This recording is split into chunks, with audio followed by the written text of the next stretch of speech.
So we're excited to begin today. Alan this morning is going to share his spiritual faith journey with us. It's a lot to say, and I'll try not to be too long, because what I hope will happen is I do some sharing with you as if you think about your life. Because one of the things I'm really convinced spiritually is one of the most important practices for a Christian is the practice of practicing the presence of Christ. And that means looking for those moments of grace that happen in our daily lives. And there are things that happen every day. You know, that whole prayer about give us today that you're going to look at, our daily bread that's coming up in confessions. And it's really about, part of that is looking for the those moments where just in our relationships and situations, a surprise, something good that happens that feeds us and that enables us to serve or make a difference or changes us are really important. Then there are those big moments in life that your memory always holds on to. They usually got emotional meaning and connection too, because they've been so significant in your life, and you don't forget them because you know there's so much that you do forget. And some of that comes back, like when I've been coming back here, I've got all these memories about you guys that, oh, I forgot about that. I've seen people that, you know, there are people I work very closely with there because I've always thought about those folks. But, oh, yeah, I remember. And it's so nice to have that memory. I remember going to see one of our older people, and I knew the names. I know them, but I can't place them. And when he opened the door, I go, oh, yeah. And all these memories came back. And I remember what a dear person that is, to how much I always respected. And so I think that's true in our lives. So I'm hoping this will spark some of those pieces in your own life. Moments of grace that have been transformative. A book that I want to recommend, if you want to read someone who does sharing about their spiritual journey, probably the best book I ever read on that was by Frederick Buechner. Buechner is spelled Buechner. Frederick Buechner won a Pulitzer Prize. I didn't win it, but was nominated for it for his book Godward, which was a novel about an ancient middle-aged monk. And he won. He was considered one of the best Christian writers ever, kind of in the class of C.S. Lewis. And one of the things that he does, in addition to some novels, is in sermon books. He has books, 3 autobiographical books. They're all thin and small, and they're not sequential. They're more thematic. The last book that he did, I think, is the most powerful. It's called Telling Secrets. And when I went through a divorce, if there was any one book that made a difference in my life, it was that book. Because he goes through the opening chapters when his dad committed suicide. And the secret, how that was such shame, it was kept so secretly. And it's not the only theme of the book, but it keeps coming back throughout the book in his life. And he's just such a magnificent writer. He says, things happen in our lives, and sometimes we don't know what's happening, but we look back one day and then it makes sense to us. And it's a thin book, but one of those books you'll go, well, it's taken me a long time to read this book because you can stop and even think. But I really recommend it. Again. It's called Telling Secrets by Frederick Buechner, and that's Buechner. The name of the title. Telling Secrets. Telling Secrets. Thank you. Because he really talks about how our secrets define us. And it's a powerful book, I promise you, about his daughter's anorexia.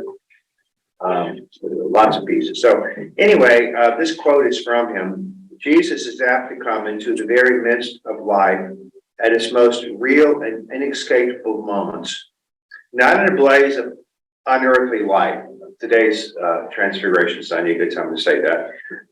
Not in the midst of a sermon, not in those some kind of religious daydream, but at supper time, walking along the road He never approached from on high, but always in the midst of people, in the midst of real life and the questions that real life asks. So that's a piece of that. So I wanted to say that my spiritual journey really began at the moment of my birth. I was born a twin in 1957, November 8th, in Baptist Memorial Hospital in Memphis, Tennessee. My family lived in Crenshaw, Mississippi, about 40 minutes south of Memphis. And it was a moment that was surrounded in prayer. First, because we were born almost 2.5 months early in the 1950s.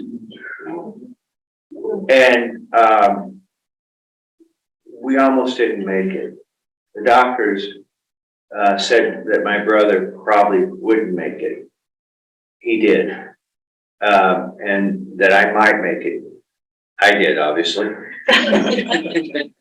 And my parents were in a United Methodist Church, small church in Crenshaw, Mississippi, where my dad had grown up. His parents had owned a two-part double shotgun grocery store. That was the main grocery store in town, this tiny town. And that little church got together, not just on Sunday, but during the week to pray that we would come through this. And it was quite a celebration when I got baptized. I understand. Because the church had prayed so much for that. And I came through it. My brother came through it. The doctors said to my parents, and I almost wish they had said this, but maybe it's a good thing. They said, John, my brother, he's probably going to struggle more. But Alan's probably going to do fine in school. And my brother did struggle more. But I think in some ways it put me in a place where I was more of the dominant twin and the expectation to take care of my brother, who really didn't need taken care of. But I just think about how early on that can define us, that moment. But I think about the gift of that too. The gift of that I had, the gift that he had. I really became the middle child, even though we don't know who was born first. My mom one time told me I was, and my brother kind of didn't like that, so she said he was. So, now that mom's gone, I don't know why we haven't compared birth certificates to resolve this thing. I don't know if it would be accurate anyway, given how chaotic it was when we were born. But in many ways, it defined me. It made me, I was really more the middle child. And the middle child, I don't think if you remember psychology, typically,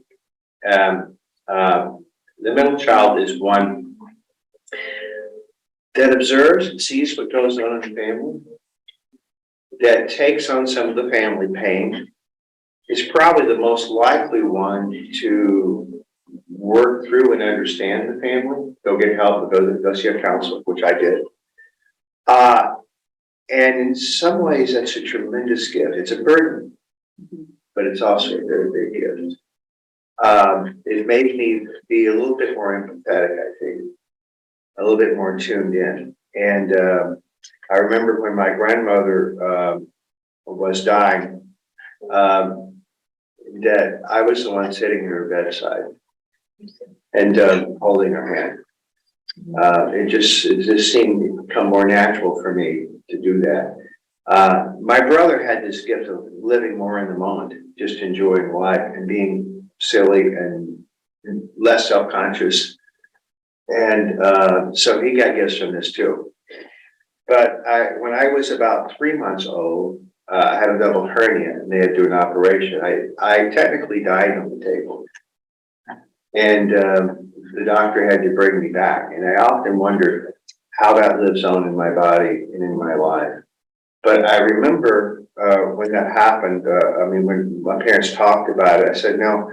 So he brought me back and who was the physician? Was it a great? He said, well, his name was Dr. Lovejoy.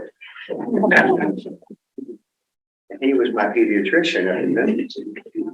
So those are some things I would share. The other thing is that my mom's mom, we called her mom. She was a little short woman. I remember she had an Impala, an old black Impala. And that she was so short, she sat on a cushion, she would see through the steering wheel. And she loved to write poetry. And she was a very quiet, diminutive kind of person. But I remember when I was in high school, one of those moments in middle school was just brutal to me. Well, now I've discovered it's pretty much brutal for most people. Even the popular kids, I suspect, have a tougher time than we even know. And I remember really struggling. I don't know, I didn't ever told anyone this, my struggles, but she would tell. And I would go see her sometimes when I got home from school and sit on the swing out there, and she would read poetry to me. And she said something that was very powerful for me that's always stayed with me. And it was one of those moments of grace. She said, Alan, there's this part of you that's deep in your heart. And that part of you is a part that no one can ever take away because it is from God. And whenever you find life being hard and difficult, it is a part that you can always go to. Well, that's a very, very powerful gift to have that. And that was one of those defining moments in my life. My young wife, Dad moved from Crenshaw when we were a year old. I had an older sister too. We all moved. She moved to Batesville. Batesville was the county seat, and Dad sold the grocery store. He opened up a Western Auto. How many of you have ever heard of Western Autos? Oh yeah. Western Autos were the dominant little small town general stores. They were before you had Walmart. They would be like a Sears without the clothing. They had everything. Plus they had hunting and fishing and you know, auto parts and appliances and electronics. And Dad had one of the larger, more successful stores in the country because there were a lot of people who lived in the county. They didn't have a place to buy things, and they could buy on credit. And people didn't have credit cards, and only wealthy people had credit cards then. So people depended on my dad giving them credit, which he did. In fact, it's why he was on a loan committee at the bank, because, well, who's the most obvious person? He knew everyone. And he knew who was good credit, who was bad credit. But Dad would, that put me in a place that was, you know what? I grew up in a small town. I was a somewhat big fish in a small pond. When I went to college, I became a somewhat big fish in a very big pond. And I remember that being a shock. And it's when I began to realize how I grew up with privilege. I mean, we weren't the wealthiest people in town, but we did well. And I had that. And I knew that. I knew my dad had been head of the Chamber of Commerce and head of the Rotary Club and all the committees at church he served, including president of the congregation and all that stuff. So, you know, I had a dad who was a leader, and I learned from that, from my dad like that. And I had a sense of status. And that's a valuable thing to have, some sense of entitlement. But too much entitlement, being white, male, is also something that can be very destructive unless we become aware of it. To aware of our position, to aware of the advantages. The whole idea to me has never made sense when people say, well, you just need to pull yourself up by your bootstraps, or those people need to do this. They do not know their lives because they have never taken into account how many people help them become. I don't think how well they think they've earned it all themselves. They have not. It's always a lie. And granted, there are people with genetics or strong natural ability that will help them rise. But believe me, no one truly can say that. The lack of gratitude.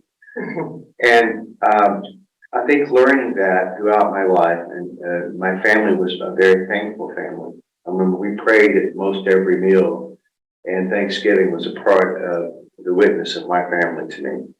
So that's another grace that happened to Dad. Also sold everything, sold appliances, sold them all out to the county, and people would come buy from him. We lived in Batesville, Mississippi. Batesville is about the time it's about 6,000 people, but during the day it might be over 20,000 because of people who worked in the factories we had. People came in from the countryside, especially on Saturdays to shop. On Saturdays, first Saturdays of the month, Dad had 102 fever. He was working because that's when everyone came to pay the bills, pay something on their contracts, and he had to be there. Dad knew everyone's name. He knew his customers' names. He enjoyed all people and found good things in all people. The racial barriers in Batesville were certainly there growing up in the South between black and white. My dad was not an advocate for racial justice, and my family wasn't. But at the same time, there was a kindness and a relationship and a respect he had for whoever came into the store that he and my mom both modeled. My mom had grown up in Mississippi Delta, which was filled with racism. She was a person who realized there's something wrong with the way this world had been towards the black community, and that slavery had been a terrible thing. People who still wanted to keep the peace and not have things get disturbed and civil rights happened. And didn't want trouble. And in Batesville was a town that did probably far better than most in terms of holding off brutality and lynchings and things like that. I've never read of a lynching that took place in that county. I'm sure they probably did. I just never read about it because there was a good leadership in that town at some level of trying to maintain the connections that we have between black and white. If you grew up in a small town in Mississippi, you grew up in a place where our town was probably 35 to 40% black, and the rest would be almost all white. Very little other ethnic groups there. But we were close. We knew each other. And the racism was strong, but not as obvious. I can remember going to the movie theater, the little small one big picture show movie theater, and I can remember those who were African American black would come in the alley door and pick up their popcorn. It would be all dark back there. You could hear their feet walking because the floors were sticky because they didn't clean the floors. And going up to the balcony and sitting in the balcony. And I was very young. That's the way things were done. Now I was born in, so that's rather late in the 60s for me to remember that. And so that racism was very much there. But there was a sense of valuing people that I learned from my parents, and that was one of the great graces I got from them, was to do that. Dad had an African American employee he hired to clean and do assembly to make deliveries, but he noticed that John was very good, knew a lot of people. His family was pretty prominent in the black community, and he knew everyone. And so before it was okay, Dad said, well, John, you want to wait on people? Go ahead and wait on people. I'm sorry, I didn't hear that. If you want to wait on people, go ahead and wait on people. And pretty soon he was waiting on white folks because he knew the stuff. And then John was later killed in a skiing accident. And then his brother, Alvin, became one of Dad's key employees.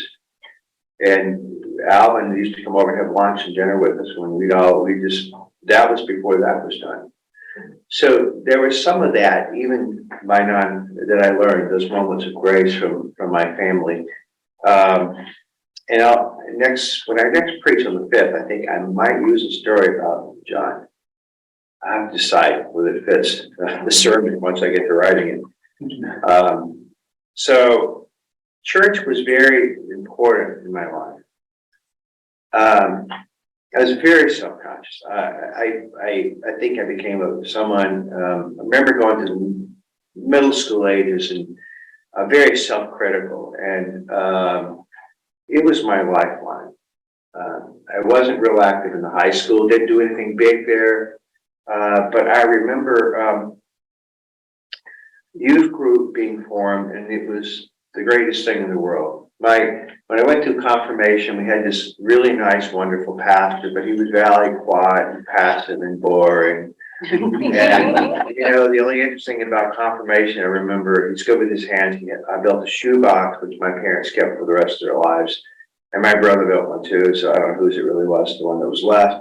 But anyway, there was a shoebox that we built. But other than that, I had this really bad image of pastors being. And I remember we hired Larry Norman.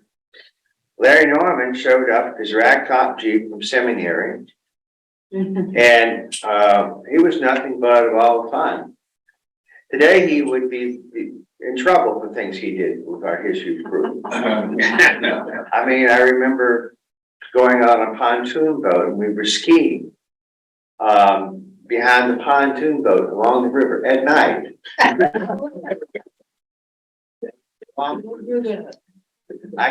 There are other things that happen. I don't know if I want to share with you. Sneaking into the swimming pool at the country club, climbing the fence and going swimming at night in my youth pasture. But Larry taught me that, boy, so maybe being a Christian is not such a bad thing. And that was an amazing gift. And then Larry left and Ed Woodall came. Ed Woodall was about 40 years old, came to be a youth pastor, an associate pastor. And I remember thinking, what's this old, fat, bald man going to do being my youth pastor? Because we had to come to the interview. So, you guys like this guy? Yeah, I guess. He became like a second dad to me. There was grace just filled with him. He was a particularly loving man. I remember going to his house. He believed in living simply. He was not married.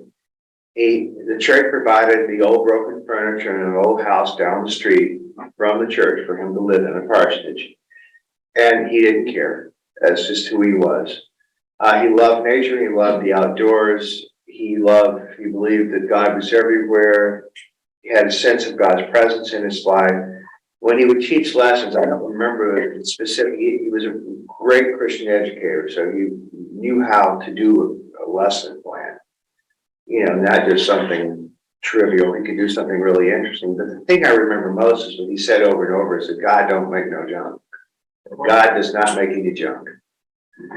And for a kid in middle school to know that you're not junk is an incredibly important thing to be said. And almost everything he did somehow came back to that. He did some exercises and value things. I remember doing those. Those were really fun. I remember one thing that he did that I did in youth ministry.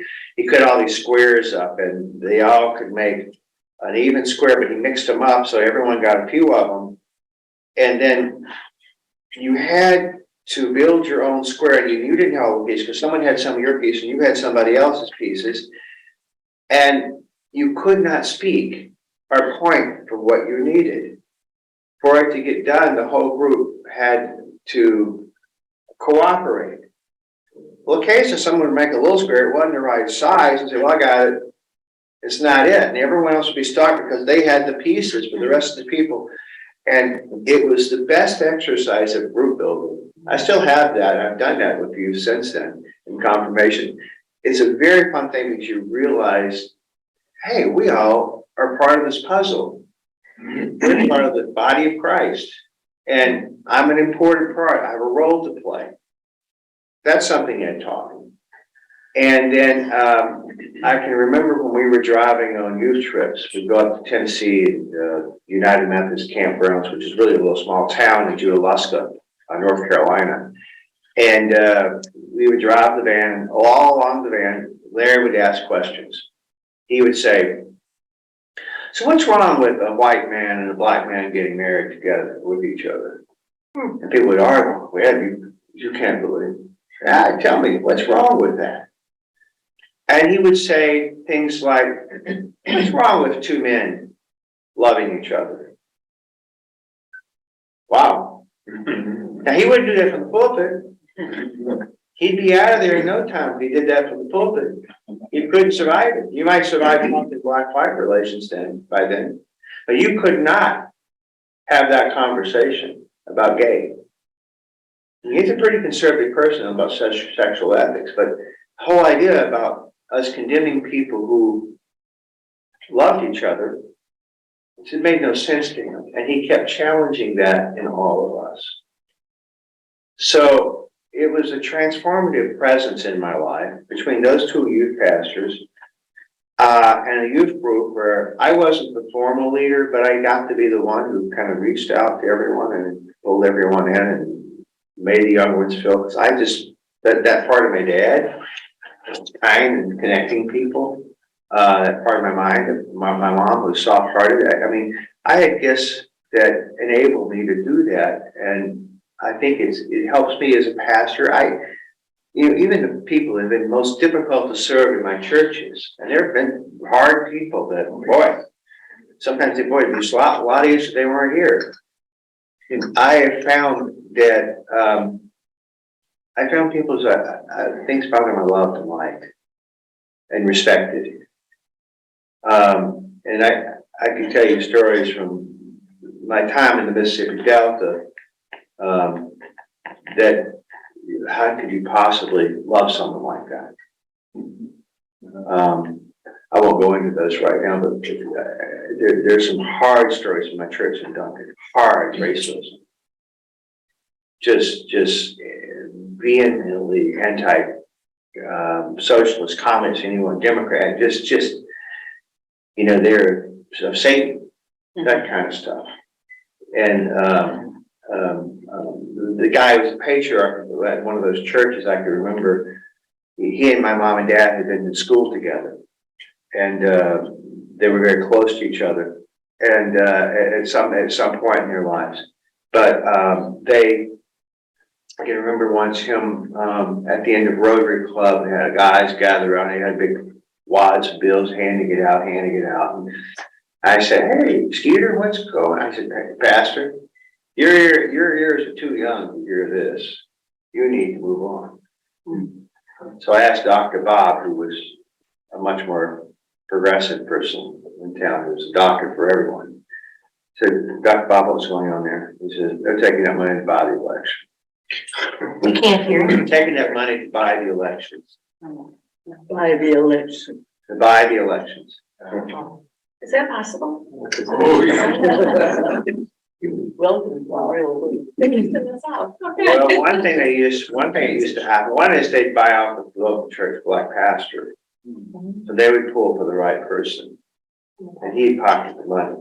The other thing that would be done, I don't know if they did this here, but I know it happened later because there was a white pastor who got to serve an African American church, and she found out about this, was that someone would have a blank ballot and they'd mark it up and send it in to someone and say, "You bring that back out, this blank, you bring out, we fill this one out, you bring the blank one out to us, we'll give you this much money for it." So that's how that was done. So I grew up in a church. I have no doubt that one of the people in that church were Klan, and the family was in the Klan. So how do you love? And that was the hardest thing. And how do you preach the truth from the pulpit? And I did preach on racial issues. They didn't always like it, but they put up with it because, well, they knew my parents. At least they went, and they had a young pastor. They'd been through so many older pastors about to be put out the pasture. They were glad just to have someone young, and they hoped it would somehow revive their churches. There was no chance. Those churches, there was no young people moving back in there, white people moving there, weren't except black folks. I remember going back to see Skeeter years later to say hello to them. And he said, "Pastor, you and Dr. Bob were going to integrate the Rotary Club, weren't you?" Because I was president-elect. I said, "Yeah, we were, Skeeter." He said, "Well, we shut it down." They shut down the road. Shut down the Rotary rather than integrate it, because so most of the political leaders still were African-American black then. So I really had a feel for hard injustice. And I always sensed as a kid there was something wrong about what I had been taught about racism, I've been taught that God is love, God loves all people, no matter what color you are, what race you're from, God loves you. It was a more moderate United Methodist Church, right? So you got some of that, especially the pastors. They were much more progressive than they could say or would say. Almost without fail at the time. We always got some of the better pastors. Not that they were all great preachers, but they were good people. And so I just sensed something was wrong with that. Something was at odds. And I think it was a gift. A lot of people in my life have helped me see that. But it's also a gift to have been with people you don't agree with. I mean, to love Skeeter, to love the woman in that church who was from the other, used to be Dominant family, had lost a lot of money in farm. They later found out she was in her 80s and she kept the book. We later found out she was stealing the money for her sons, or for her grandkids, to go to the Galway private school.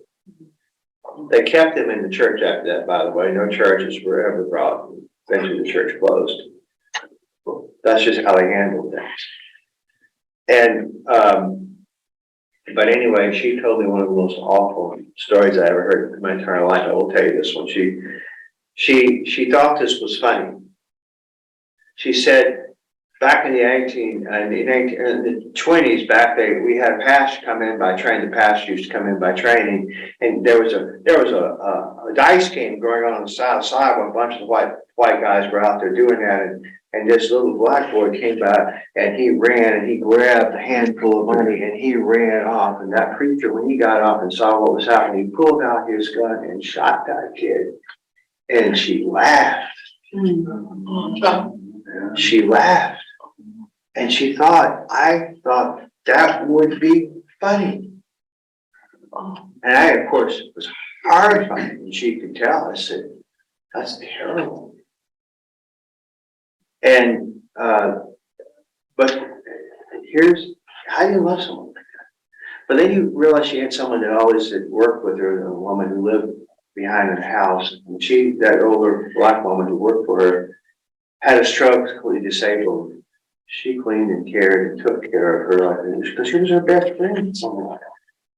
And where's the contradiction to that?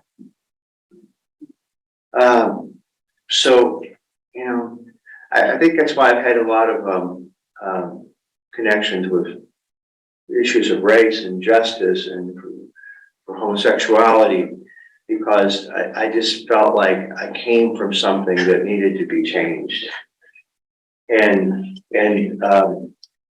that was, you know, why I did a gay wedding for friends of mine. And they said, well, I know you could lose your credentials. So I was a Methodist pastor. I said, well, I probably won't get back with it, but if it does, so be it, buddy. I'm not turning my friends down to do their wedding. And I did their wedding down in, they did it in Wilmette. They lived in the city, and did that wedding, and I had a reporter come up to me afterwards and say, I'm writing an article in the New Yorker. Can I interview you about what you just did? And I thought, oh boy. Some people in Mississippi do read the New Yorker. And I did it. And he said, can I use your name? I said, go ahead. I figured I might be brought up in charges, and my friends would have to be the ones charging back in Mississippi. But the article never got published. 9/11 happened about them. And it never got published. So that was in itself something important that happened in my life. The other thing was that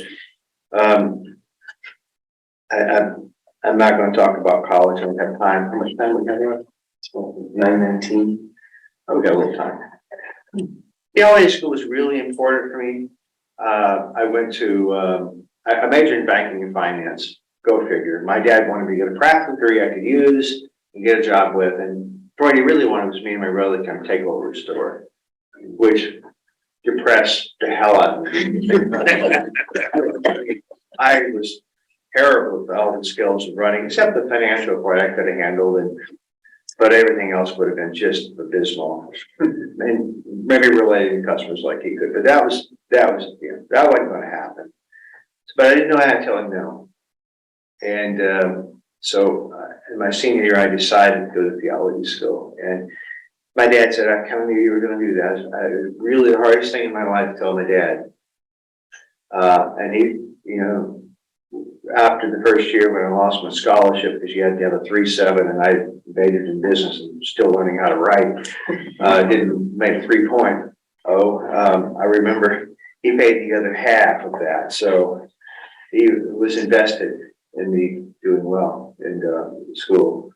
But theology school was really important. There were some key people when I was there. I remember when I started the school, they gave a test, and the test was they wanted to test. They had 4 categories. They were trying to see where the incoming student body were, and one was what is the source of authority that was dominant. And they had 4 different sources of authority, and you can see how much you were percentage-wise in each one. One was, were you predominantly an imperial thinker? You know, okay, is this empirically true or not? Is it rational? The second would be canonical. In other words, is the Bible your main source of authority? Third was the Holy Spirit, charismatic reading. Fourth was something I didn't understand, Gnosticism, which is more now, I think, more from a mystical approach, a mystical knowing, an experiential knowing. Well, I took the test, and out of all the class of students, freshmen, the incoming class, I was 3rd highest in empirical. Canonical was way down there. Gnosticism was at the bottom, because I didn't quite know what it was, and I suspect I didn't answer the questions that way. By the end of theology school, I was strong with canonical, biblical, because I learned the Bible, and I learned the power of the Bible. Now I'd probably be away from the Gnostic scale.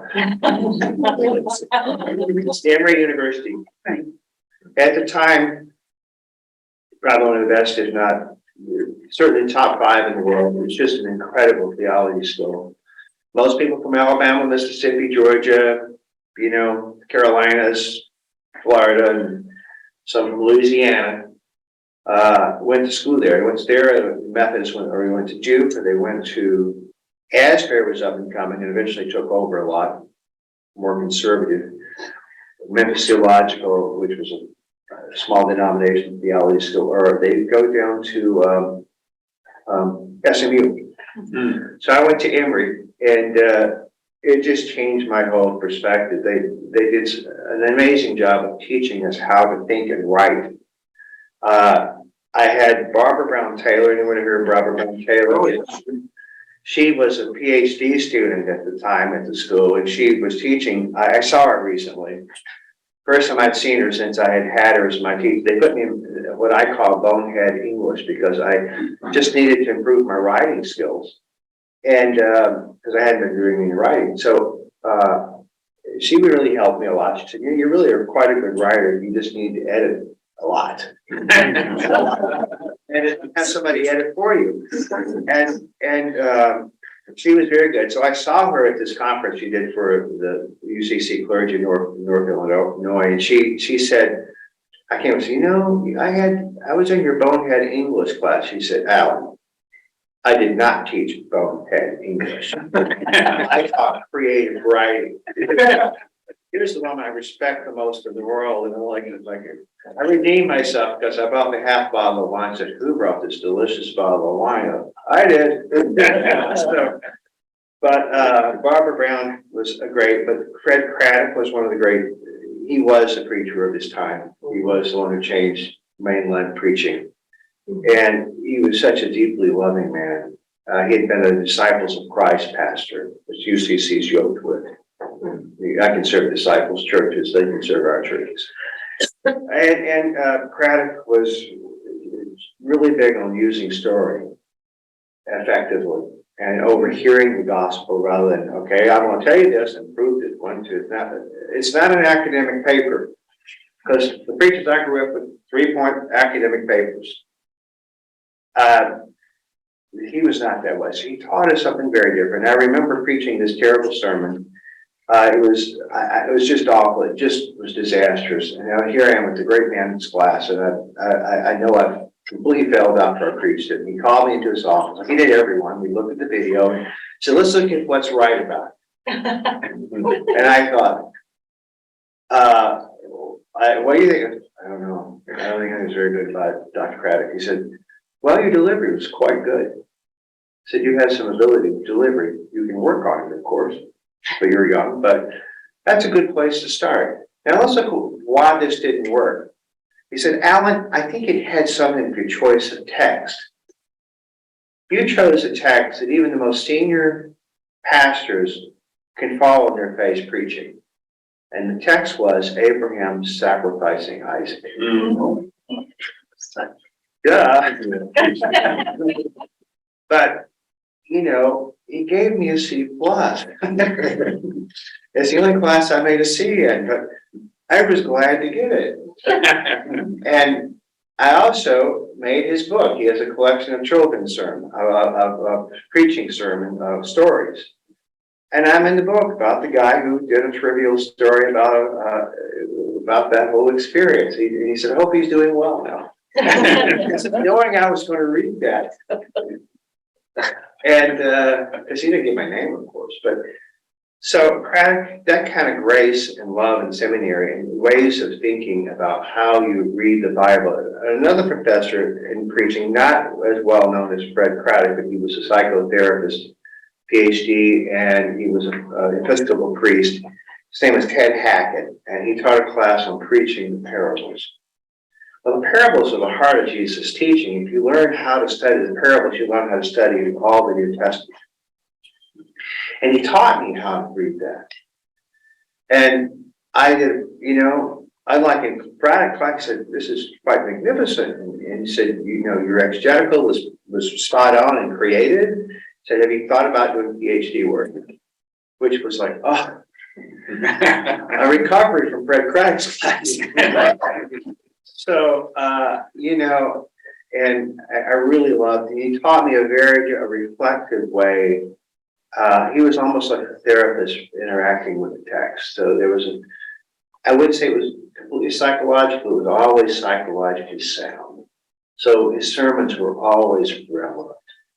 And so I learned a whole lot about preaching from him. So I had 3 great preaching teachers. Then we learned a lot about social justice, which I'd grown up with a very personalized gospel. You know, the gospel of evangelicalism, you believe in Jesus, you accept Jesus Christ. Even in a moderate church in Mississippi, you feel this pressure to always come down and walk the aisle at the end of the sermon. Billy Graham revivals, you know, everyone goes to those. And then you get your ticket to heaven, it's kind of a theology. This is about you and God. A pietistical, very individualistic. And theology school said, no. We read the Gospels, we read the Bible like ancient people. It was never just about one person. It's about the community. And that sin is not something that's just in the individual, it's in the community. There are forces of evil in the world. There's racism, for instance, or homophobia, or even poverty can be a force of evil that destroys life. So they gave this sense of that our battle is with, you know, they didn't mind saying forces beyond us. And so that was a very helpful way of thinking. So I served, I came out of theology school, I served Greenwood, Mississippi. The church was down the road where Emmett Till was killed, by about 2 miles away. Greenwood was a very loving church to me. It was a beginning large church, and I was their second associate. I called the first woman, one of the first women in this, and she was so glad to have me because she knew I would be respectful of what she had done. And they were so gracious because I was still learning to preach, and they could almost always find something to say. That was good. I like that. Or anyone on your phone. Don't say BS. I don't think so. But they lifted me up. They were very good and loving people, and I learned a lot. Had a youth group, and did youth ministry there. And then I went to Shelby Duck and Alligator, which I told you that about 3 churches. When I was married during that time, my first marriage, and when the bishop D.S. called and said, we're sending you to Shelby, Duck and Alligator, we thought they said Shelby Duck and Alligator. And we weren't quite sure where that was, but it's down Highway 51 along the same highway between Cleveland and Clarksdale, where the Blues Museum is, and Cleveland's got a university there, so very rural, and 60–70% black. The young white plantation people weren't moving back in. The Shelby Church had a lot of very nice people. I really loved. They found them a lot easier to serve. They had lovely families that were good people. I was there 3 years, and then moved to Tupelo, Mississippi. And in Tupelo, the guy who was kind of the guy who everyone went to as the guru. They had had struggles in their church. It was Prentice Gordon. He was up for bishop, never got it. He should have been bishop. Prentice had taken this church, it's dying, this large membership church, and it was very vibrant. It was growing, and we had a church. We had 70 people join one week. My youth group went from 30 people when I got there to 60 to almost 120. Wow. I had an assistant that helped me. He was more of a Pied Piper. I wasn't that kind of leader, but I did the organization and the content and the direction for it. So I worked myself to death, and my marriage fell apart. It was a tenuous marriage from the very beginning, and I was completely caught off guard when my wife said she wanted a divorce. Just blew me out of the water. I mean, I had a lot of growing up to do, and she did too. And I guess I hope she was growing some. But you can imagine what that's like when you're a pastor of a church. Mm-hmm. That church in Tupelo is probably one of the more progressive churches in the state. Very loving. And they just surrounded me and got me through it. They were good to her. And there are reasons they might not have been good to her. And I really struggled. And it's the first time I was trying to deal with the grief and not deal with the grief, trying to rise above it, do my ministry and just move on like nothing's ever happening. And I remember thinking one day driving by the hospital, I thought, I may have to check myself in that hospital if this keeps up. I'm just about to go crazy.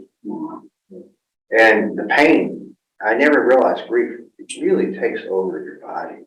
I never felt that before. It really just captivates you. And I was going through that. So finally, there was a new pastoral counselor at the hospital that finally hired a pastoral counselor, and he ended up being a really great guy. So I went to go see him. And he wouldn't put up with my BS. I talk.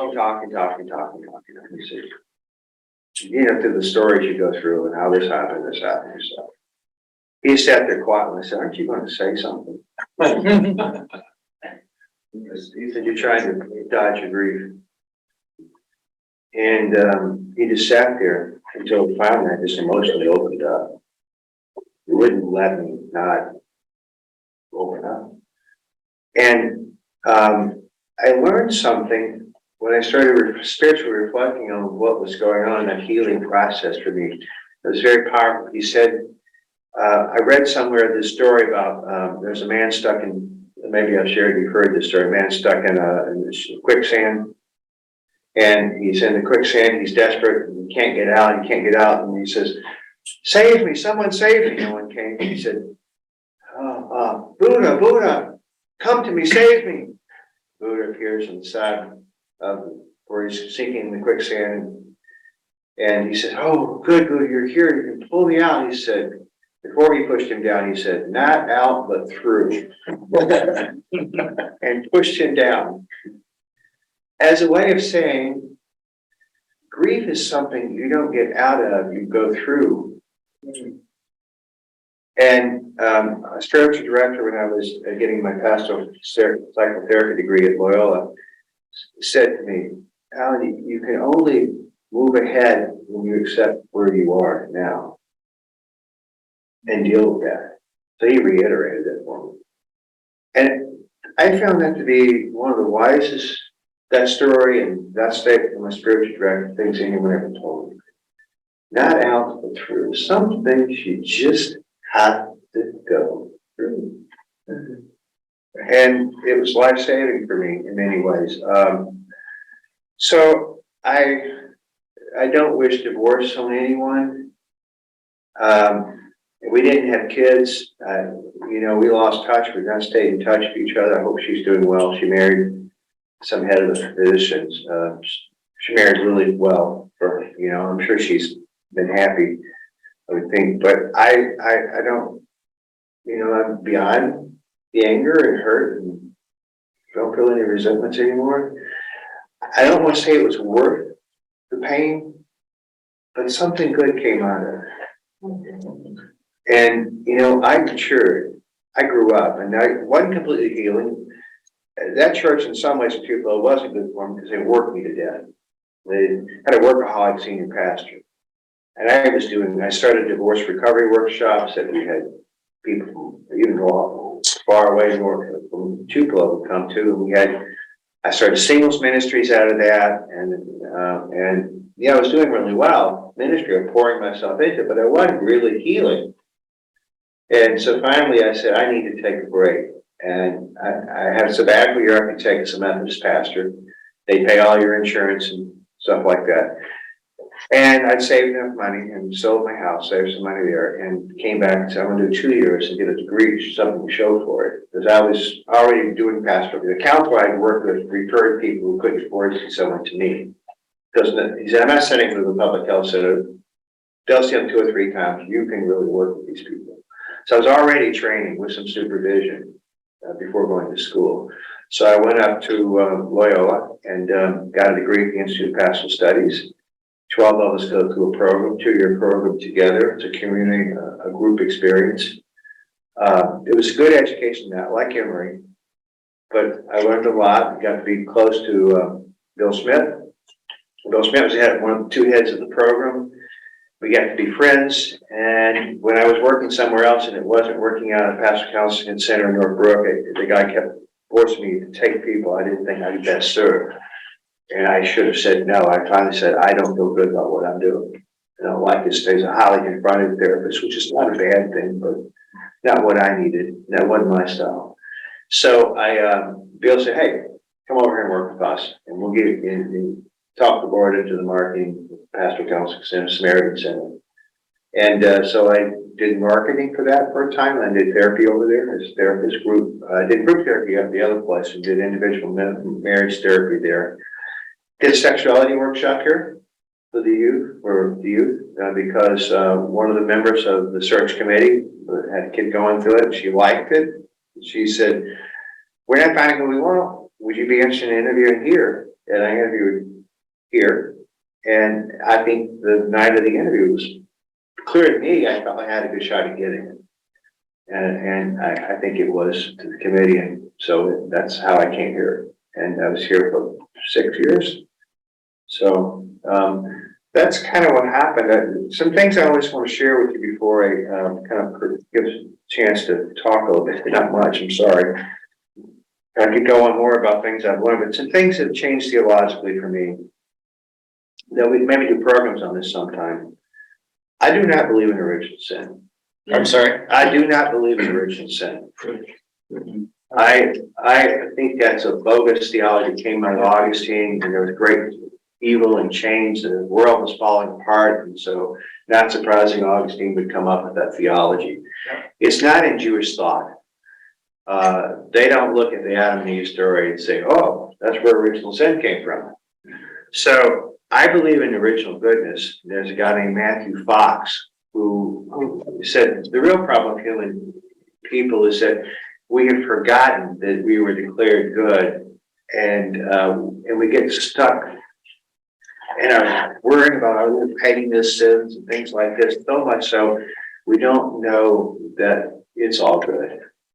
And if we were to appreciate who we were and be trying to open our hearts to the goodness, we would be able to be, that's what salvation is. So that's an interesting topic for another day.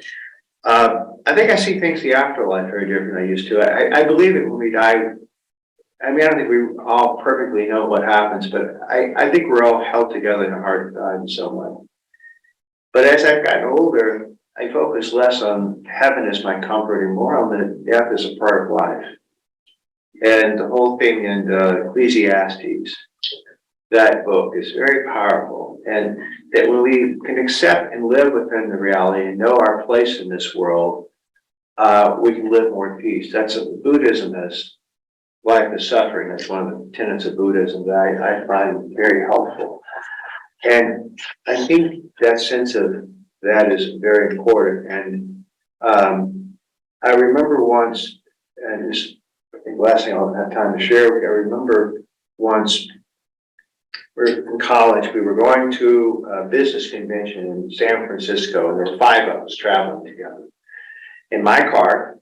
And we were taking turns driving back. We said, let's just get back over, let's drive straight through, we'll just take turns driving. Well, my brother was driving. He went too on the trip. He was in a different college, and he went with us. And I was sitting in the front seat next to him, and my Grand Prix.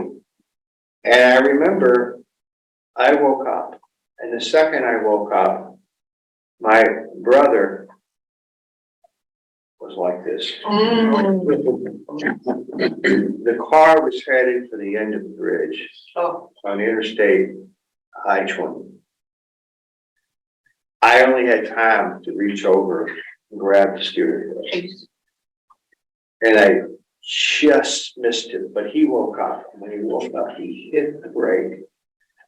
And we spun around. And I remember the car going up, and I could see over the bridge to down below.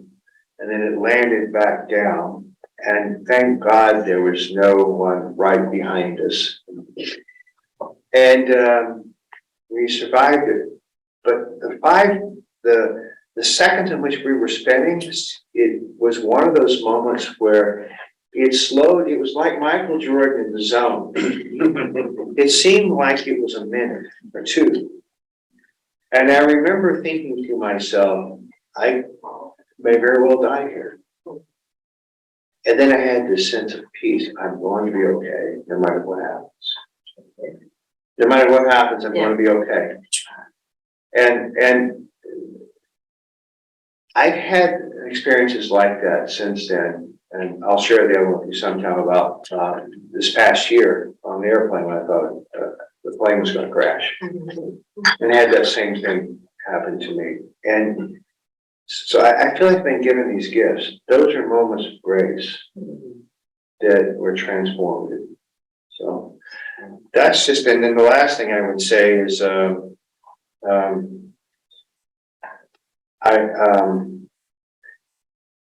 I don't believe Jesus paid the price for our sins.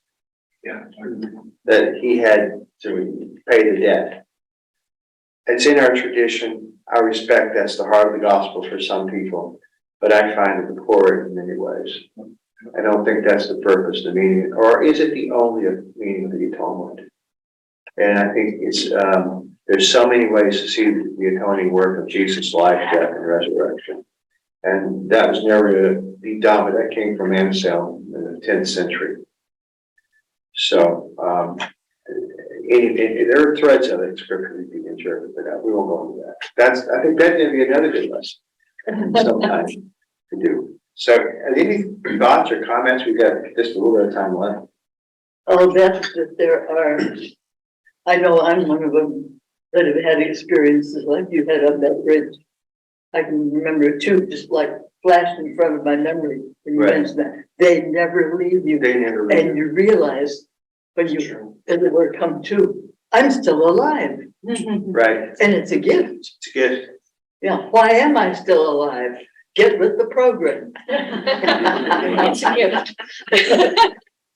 Senior Pastor Greenwood used to say, one of the senior pastors I worked with at the First Church Greenwood said, he'd say in the sermon, he'd say, thank God. I wake up every morning and say, thank God I'm alive. Yeah. Good, woke up dead. And that's the holster. Yeah.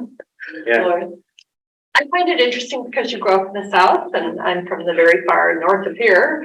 And I wonder, and it's a discussion for another time because we're out of time now, but I never saw an African-American person. Well, And so the prejudice that I grew up with didn't stem from personal experience, but it was there. And so to hear how someone who grew up with racism and lived with it, and contrast that with someone who was oblivious to racism but lived in a racist community with no one to direct that to. So sometime in the future. that would be a rich topic. My wife Marella had the same experience growing up in Iowa, pretty much. So, I had an interesting experience when I lived in Charleston, South Carolina. We need to speak up so these people can hear us. So I had an interesting experience when I lived in Charleston, South Carolina, because I was a public school teacher in forced integrated schools. And it was just, there's so many things I could tell about that. But I remember one time I wanted to purchase a home in a predominantly Black neighborhood because it's where I could afford a home. And the real estate agent refused to take me. really. But then on the flip side, just to show the nature of humanity, I was recruited to work in the summer migrant program. So I was working with undocumented, for the most part, agricultural migrant workers who were going and harvesting in the fields in rural, outside of Charleston, in rural South Carolina.